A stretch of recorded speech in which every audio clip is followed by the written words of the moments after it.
Okay, good afternoon, ladies and gentlemen. Thank you for joining us today, and sorry for the slight delay. And hello to everyone watching on the live stream. And thank you for joining this Bright Blue and Youth Futures Foundation conference, a country for young people tackling intergenerational inequality. We're lucky to be at this brilliant venue right at the heart of King's Cross, and we're very grateful to H Advisors Maitland and to Jay and his team for hosting this conference here today. And it's a fitting venue because King's Cross a decade or so ago certainly didn't look like this.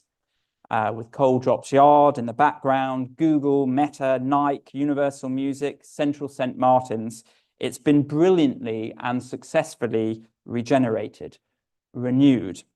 And my goodness, it feels like Britain today for young people needs urgent renewal to be the entrepreneurial, dynamic and inclusive place in the world for young people to live, study and work and to achieve their dreams no matter what their background. And I regard for very selfish reasons that a young person today is anyone under the age of 40. And we millennials and Gen Zs grew up in optimistic times. In the 90s and noughties, children of Thatcher and Blair, we saw that freedom and prosperity were on the march. Decades on, I think our optimism is dissipating. We're frustrated that it's much harder and taking much longer to achieve the big milestones enjoyed by our parents. Fewer people are starting families, fewer people are owning their homes, education has become more expensive, a higher proportion of under 35s now live with their parents compared to with a partner, and real incomes have been stagnant since the global financial crisis. 40 really feels like the new 30, but perhaps not in a good way. It feels like the dam is bursting, that young people are looking beyond our current politics for solutions. So we've convened this conference today to discuss big, bold solutions and build momentum around them. It's based around 4 major issues affecting millennials and Gen Zs: housing, work, education, and families. We've got impressive, thoughtful, cross-party, cross-sectoral speakers, including a keynote speech from my fellow millennial, the Chief Secretary to the Treasury, Laura Trott. And just a few administrative things to start with. The first is the fire exits. Please do see them left, right, at the back. Follow the signs, and we meet in Coal Drops Yard if the fire alarm goes off. Toilets are on the first floor. Please be guided by the ushers from Bright Blue. They've got blue lanyards on. If you're tweeting, please use the hashtag #BrightBlue, and you can use the Wi-Fi for free, which is HVLGuest. I'll be taking questions after the Chief Secretary's keynote speech, and I'll be prioritizing people in the audience, but I'll also take questions from the live stream, and you can do that via Slido just underneath your screen. After the keynote speech and Q&A, we head up to the networking area over there for drinks, and then the first panels start on families and post-16 education at 1:15 in rooms A04 and A05. Again, you'll be guided. And then at 2:15, we have, I'm very sorry, a late lunch. So hopefully you can wait that long. And then that's for an hour. And at 3:15, we have the final sessions on housing and work. And then we close at 4:15, and you'll be free to go. Finally, I should say that Bright Blue is an independent think tank that seeks to defend and improve liberal society, regardless of which political party is in power. We are keen to ensure our policies and principles are pursued by the government of the day. And those principles are liberal, meritocratic, pro-market, internationalist, and institutionalist. And this conference is only the start of wider work we're starting on building a country for young people. So we want to take the ideas from here, use them and apply them in our work. So please do stay in touch. And a final thank you to my team, particularly Emily, Sarah and Tom, for all the hard work you've done in making today happen, and to Youth Futures Foundation for partnering with us today, and in particular, Barry, Sarah, and their team. So now to Barry for a few words, and then to introduce our keynote speaker. Thank you.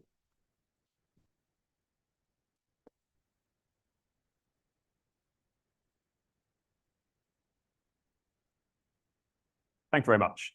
So lovely to see you all today. And I'm Barry Fletcher, the Chief Exec at the Youth Futures Foundation, and we're the What Works Centre for Youth Employment. And our mission is to ensure that all young people are able to secure and remain in good quality jobs. We're delighted to support this conference today and to have this key focus on intergenerational inequality. And having a good job is ultimately crucial to a happy and fulfilling life. And unfortunately, too many young people today are not in that situation. So according to the latest stats, 851,000 young people are not in employment, education, or training. That's the highest rate that we've seen for 8 years. And it's grown 26% since the lows that we saw just after the pandemic. Now, the reasons for this are complex, and why they're high and growing. I would highlight 3 things. Firstly, we've seen the number of young people who are out of work due to mental ill health double in the last decade, with anxiety especially being really impactful and significant within this. Second, despite really positive improvements in our international standing with regards to GCSE performance, certainly the PISA scores that we've been achieving, we are still seeing around a third of young people not get 5 good GCSEs. And if you don't achieve that, then your chances of being not in education, employment, or training and being NEET is significantly higher. And ultimately, those qualifications are the gateway to a good quality job, especially as we've seen a decline in low-skilled occupations. And finally, apprenticeships have often been a key route for young people, especially those who don't go on to higher education. But we have seen a big drop in the number of young people who are moving into apprenticeships. Since the levy was brought in, the under-19s in apprenticeships have dropped by nearly 40%. And as I say, that's often the route that young people who are not progressing through to higher education are utilising. So what can be done? So we think the first thing is to be ambitious. We should be ambitious for every young person, not just those who go on to higher education. We should be aiming for the lowest NEET rate in the OECD. And if we were to achieve that, we could see a £69 billion boost to our economy. And that would ultimately ensure that no young person is left behind. We also know that in a tight fiscal environment, and having Chief Secretary to the Treasury here, as something I'm sure that it is extremely clear, we know that actually activating and getting all young people to be really contributing to the economy is absolutely crucial. We need to invest in what works, and as the What Works Centre, that's obviously key for us. We know that vocational pathways and training have a really robust and clear evidence base, but we know that not enough young people are accessing those at the moment. We also need to ensure that that transition from school into careers is better.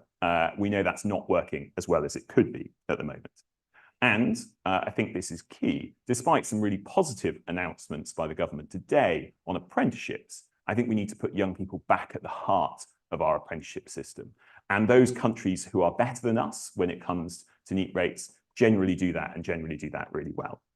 So I'm very much looking forward to a good day of discussion and debate. And I'm now delighted to welcome the Chief Secretary of the Treasury, Laura Trott. Thank you.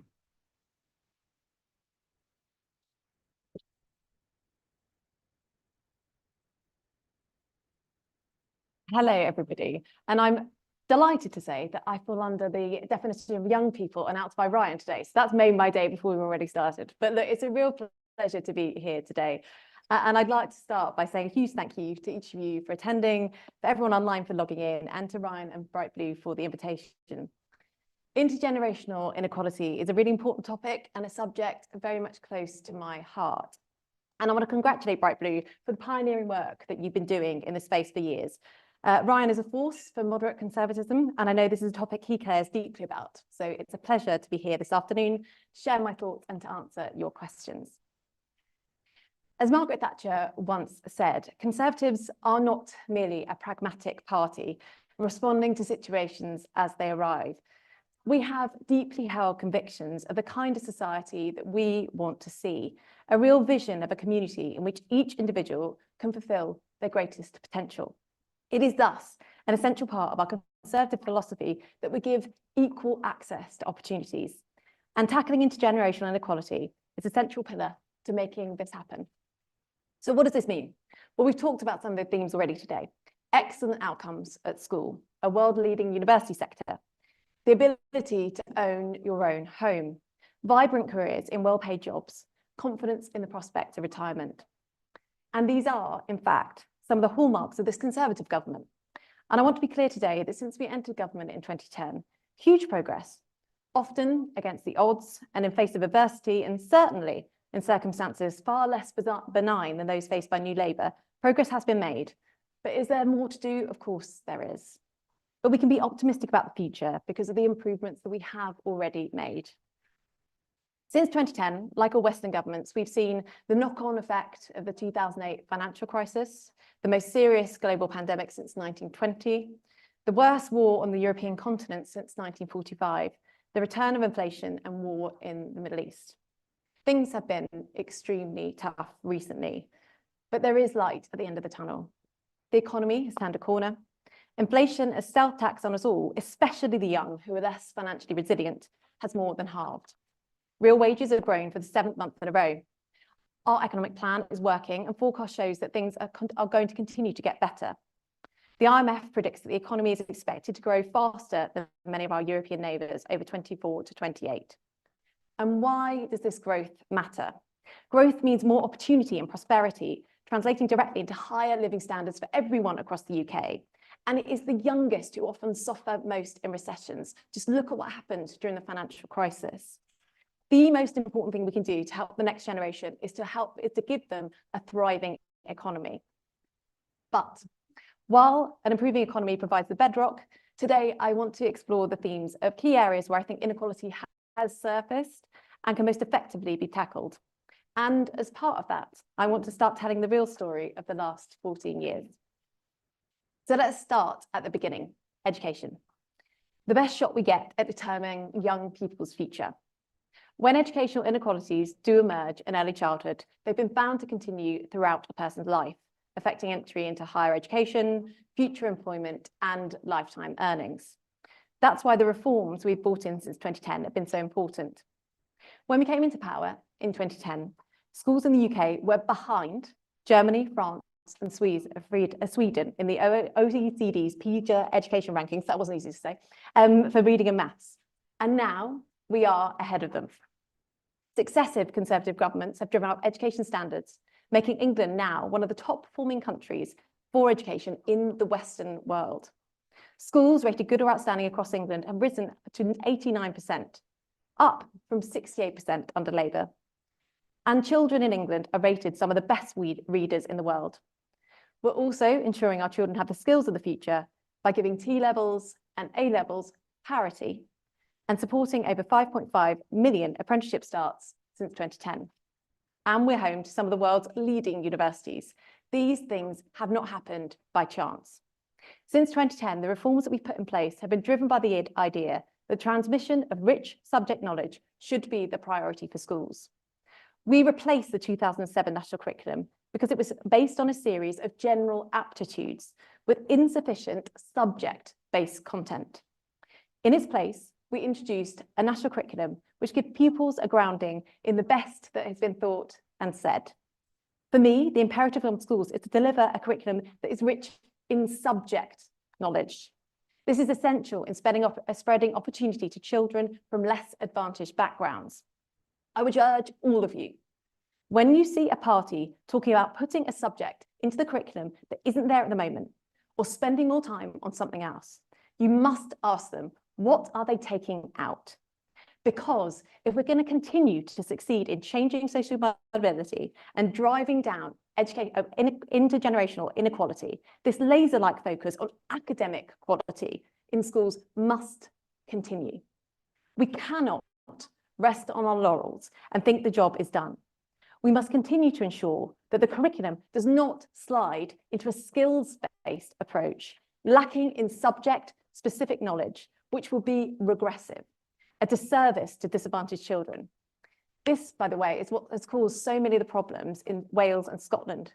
We cannot ignore the evidence to show that pupils from less advantaged backgrounds are less likely than their peers to access this communal knowledge at home, and we must never stop the emphasis on English and maths in our schools, and always insist on academic rigour in teaching and qualification, because teaching a knowledge-rich curriculum is essential to the task of spreading opportunity, helping young people, and levelling up. It is the key to ending intergenerational inequality. So next in the journey comes employment, the surest route out of poverty, the best way to improve living standards, and a prerequisite to help young people achieve the life that they want. Again, unfortunately, when the Conservatives came to power in 2010, the picture was dire. Youth unemployment was at 20%. Unemployment had skyrocketed. But we can proudly say that we have turned this around. Over 4 million more people are in work since 2010. That's 800 people more in jobs every single day that we've been in office. We have more than halved the unemployment rate. And most pertinently, for what we're discussing today, youth unemployment is down by over 40%. Plus, we've ensured it pays to work. Since 2010, we've nearly doubled the personal allowance, and we're now delivering a cut to national insurance for 29 million people, worth £900 a year to the average worker. And we're also ending low pay by delivering a record increase in the national living wage. This is a legacy to be proud of. You cannot hope to provide parity between the old and the young if young people don't have decent, well-paid jobs. But of course, there is always more to do.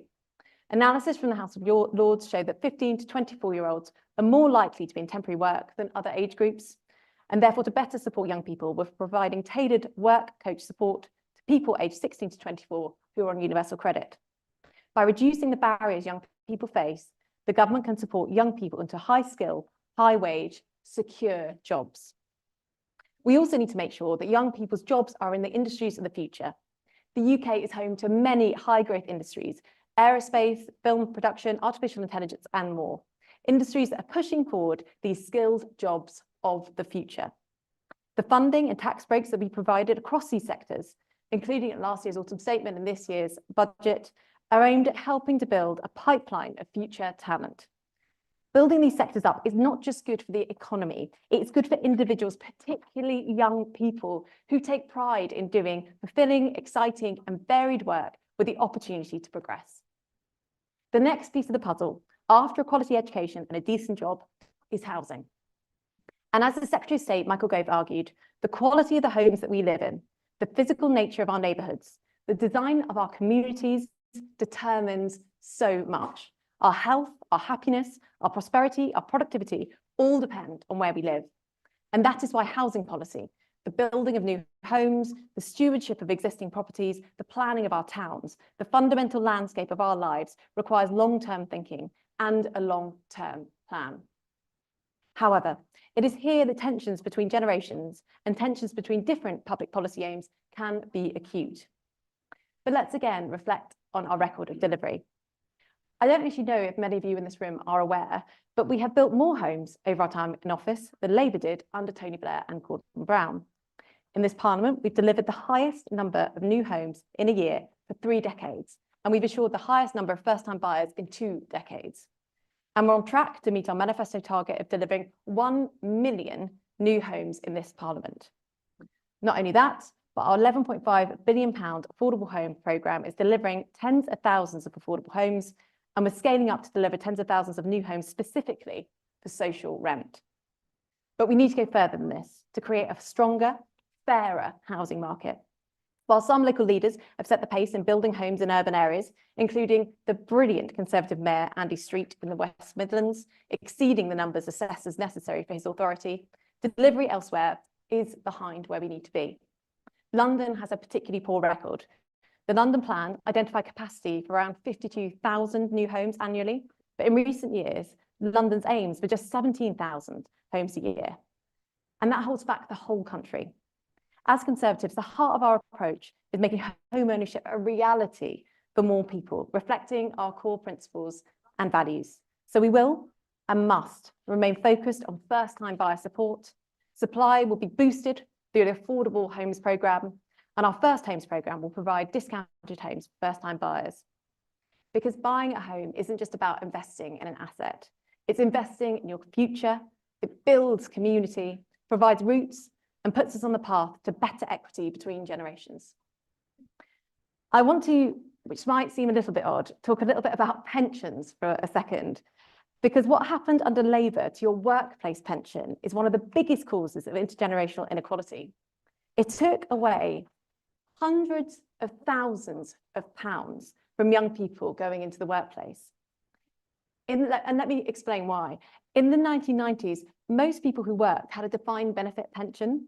That means a pension that is guaranteed by your employer. Employer contributions were around 20%. During the Labour Party's time in office, the number of people who had any workplace pension at all went down by a lot. But the number of people outside the public sector who had a defined benefit pension literally fell off a cliff. And they launched a commission to try and do something about this, in fairness, but it didn't really do anything to fix it. It took until 2012 for us to bring in automatic enrolment. I cannot overemphasize how much money this has lost out for young people. We've done a lot to fix this problem, but there are a lot of young people who have missed out due to the lost Labour years. But to conclude, if we are to truly tackle intergenerational inequality, we must work together. Government, industry, civil society, and individuals. We must all respond to the challenges of today in a way that creates opportunity for the future. This is not an easy task. As a government, we have a responsibility to deliver for young people. And I would argue that over the last 14 years, we've done just that in very, very difficult circumstances. Challenges remain, but we have a track record to be proud of. Better schools, more jobs, more homes. And that's what we need to continue to focus on to create a country that is better for all of us.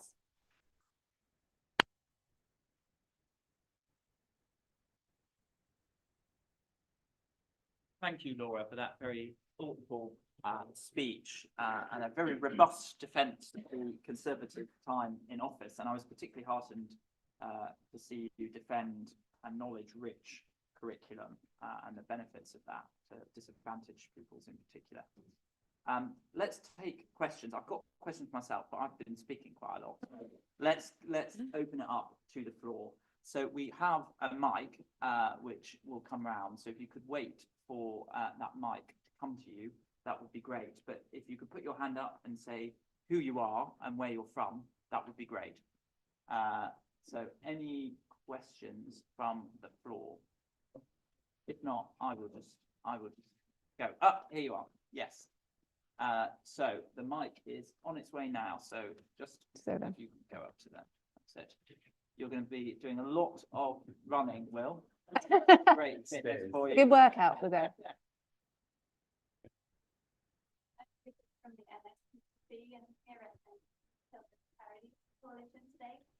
So from Bernardo's Action for Children and 200 other civil society organisations. And I noticed, Laura, in your speech you talked about policies and challenges that span government departments from housing to education and beyond. So one of our recommendations from the Children's Charity Coalition is for the Prime Minister and the Chancellor to sponsor a cross-departmental strategy for babies, children and young people to make sure that they're happier, healthier and safer. And I was just interested to get your views on the benefits of such a strategy. Okay, I'm going to take another question as well, so Laura can take a round of questions. So anybody else who would like to come in? Yes, this gentleman here.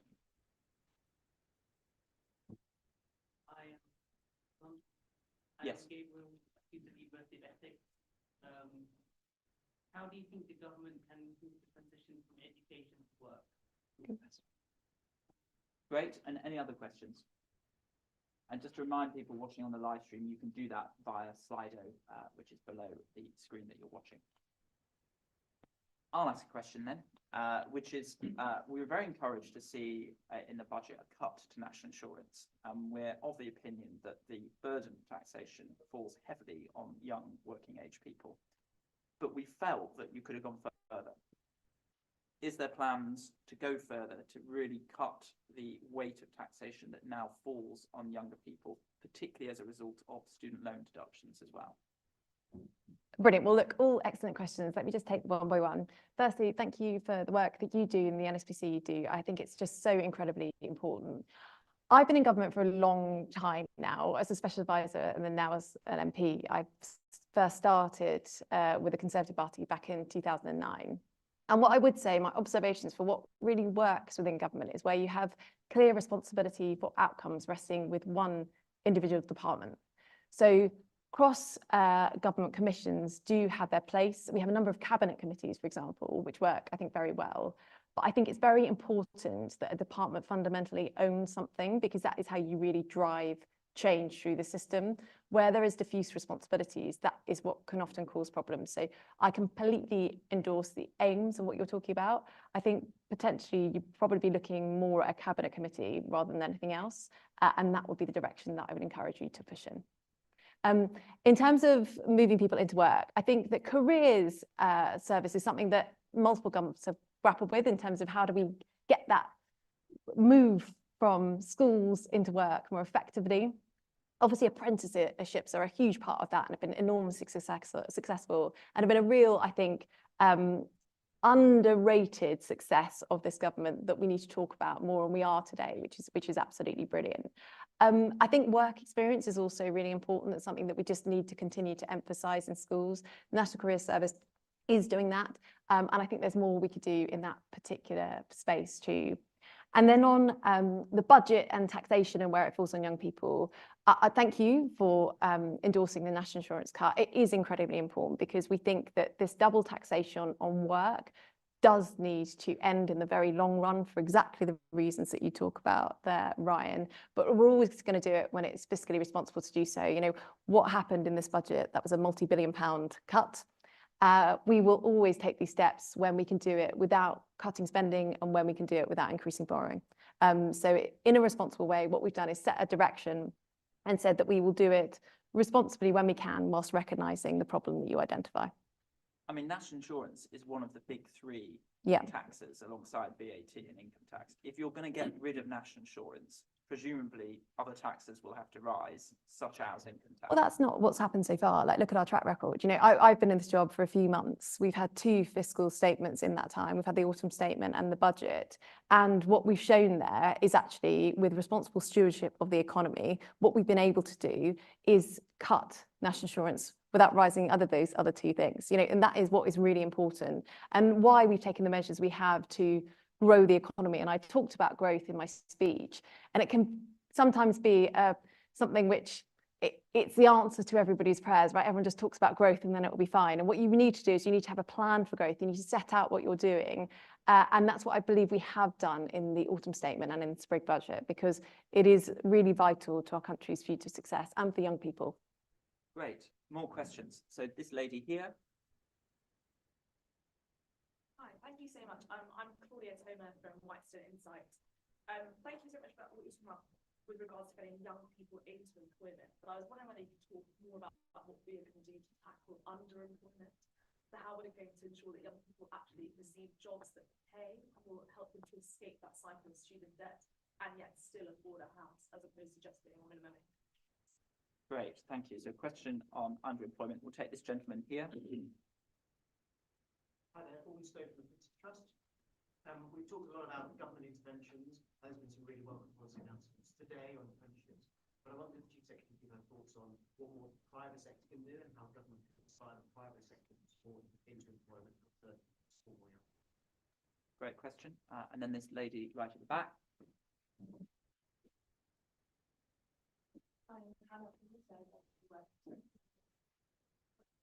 I'm just wondering why there is such a focus on subject-based education, particularly when you say that work experience itself is one of the employment after education. Why is subject-based education? Great. And then let's take this gentleman here. Hello, Alex Gunter from Academia Communications. How do you think, especially looking at polls at the moment and the general direction of young people not going towards the Conservative Party, how can the Conservative Party win back young people and what particular issues will be? Great, Laura. Lovely. Well, a wide variety of questions there. I think let me take them one by one. So in terms of the point around underemployment, what we're doing around decent high quality jobs, apprenticeships particularly, is really, really important. And on pay, the national living wage, the fact that that is going up so significantly, it's going up by 9.8% this year to £11.44. That is going to make a massive difference to lots of people who are starting out. And we know that people who are now starting their career are taking home a huge amount more than they used to 14 years ago. And that is really important. I think in terms of the wider push to decent jobs, right, which is what everybody wants, decent jobs in interesting industries that they feel that they can progress in and move around in. That's exactly what we're trying to do by backing the industries that I was talking about in the speech, right? It's really, really vital because it means that the UK is seen as a real hub for technology now, which is incredible. We're still a huge financial hub. Our creative industries are going really, really well at the moment, and the jobs in there are really, really exciting. And that is the type of economy that we want to be building, and we're working really hard to pursue. In terms of the private sector, really good question. I actually think the private sector have done an enormous amount on apprenticeships and to try and work with us on careers. I think it's been very effective. And I think that that sense of partnership is one that we need to take through everything that we do, working really closely with industry on what skills are required, making sure that our content of our curriculum is working towards that, making sure that the knowledge that is there is very specific and helps people into jobs for qualification, particularly at the post-16 level. So I think that that relationship is actually working really well, and it's something that we need to continue to emphasize.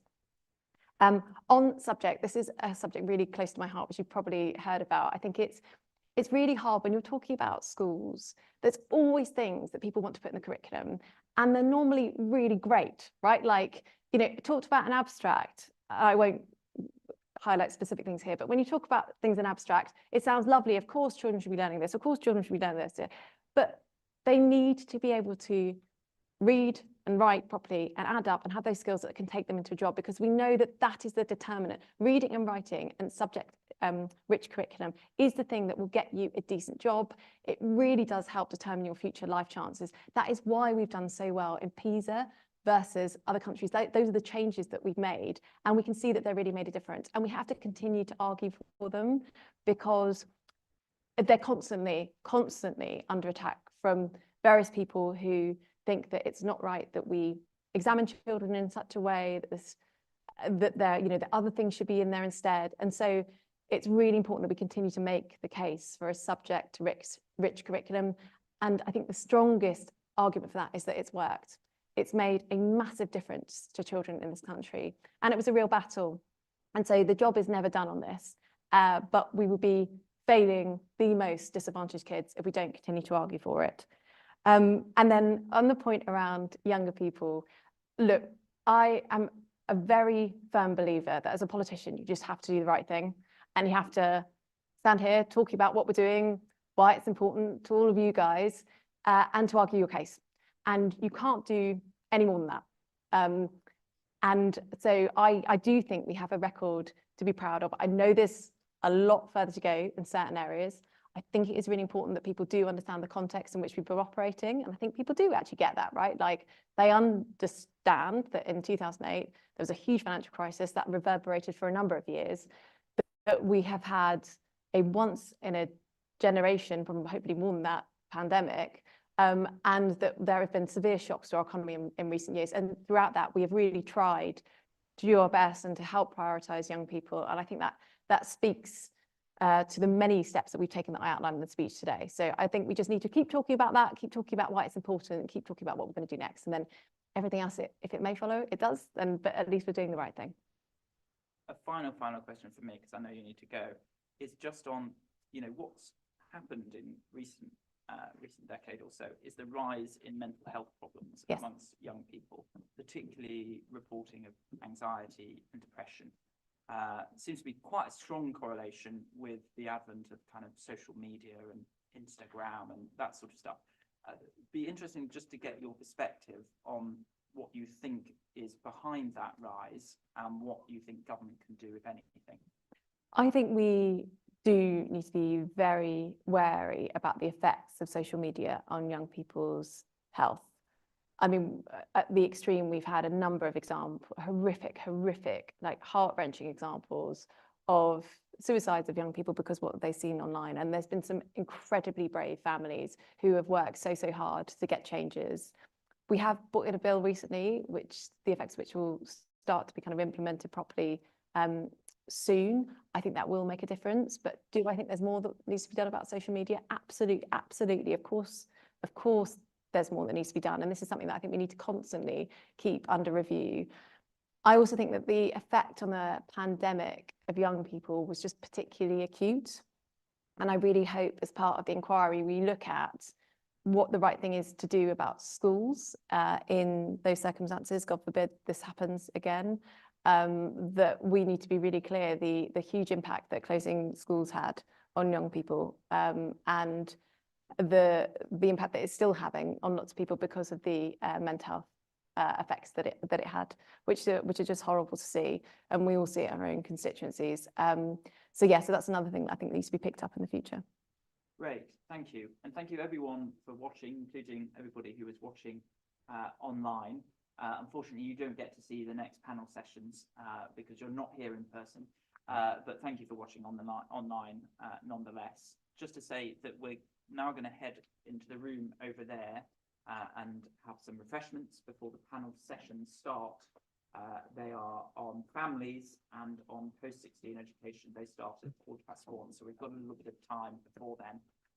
But a big thank you to the Chief Secretary for spending some time with us, giving us your thoughts.